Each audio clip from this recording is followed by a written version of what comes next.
Baits for floater fishing. Now, there's an awful lot of free offerings available, so I'm just going to take you through 2 or 3 of my favourites.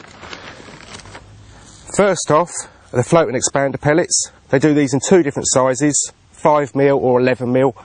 I'd nearly always opt for the smaller size. It's almost like fishing with a bed of hemp on the surface. The fish really do become preoccupied in them.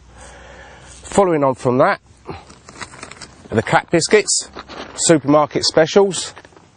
And I love these because they generally come in all different shapes, sizes and colours, and the fish really do go crazy for these. And again, like the smaller float and expanding pellets, I can catapult these out with minimal disturbance. So if the fish are on the surface, they're feeding well, I can still introduce these while they're up and feeding. A little bit bigger, but again, another supermarket special, dog biscuits. I mean, there's just so many different brands, so many different colours, shapes and sizes, and all of them are effective. So long as they float, they really, you know, there's a lot to go at. Right. Now, the thing with floaters, the one thing they've all got in common is that they're very, very light. So obviously catapulting them out is sometimes a little bit tricky. If the fish are close enough in, I'd always opt for the catapult first. It's easier, it's quicker, and you can introduce them little and often, which is always the best way. But unfortunately, sometimes the fish like to stay out of reach. Sometimes they'll be 40, 50 yards out in the lake.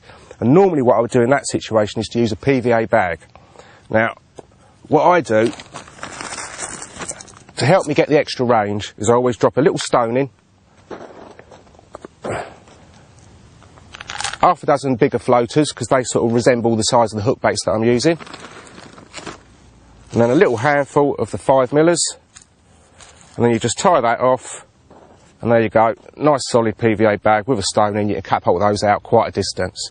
And obviously the stones is quite important as well. That helps the PVA bags to sink and for the floaters to escape.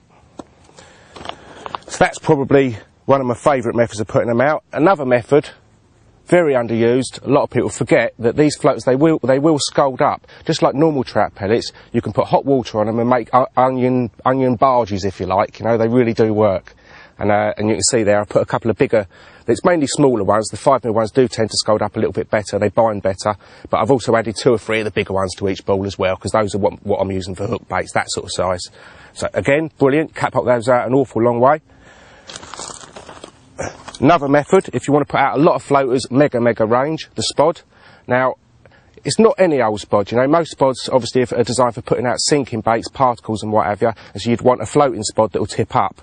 When it comes to putting floaters out, you want the opposite, you want a sinking spod. So it's well worth making your own. I just doctored these 2, they've got lead weights in the bottom of them, so I can put out as many floaters as I want, and honestly, as soon as you cast these out, they'll sink and you get a big spread of floaters, lovely.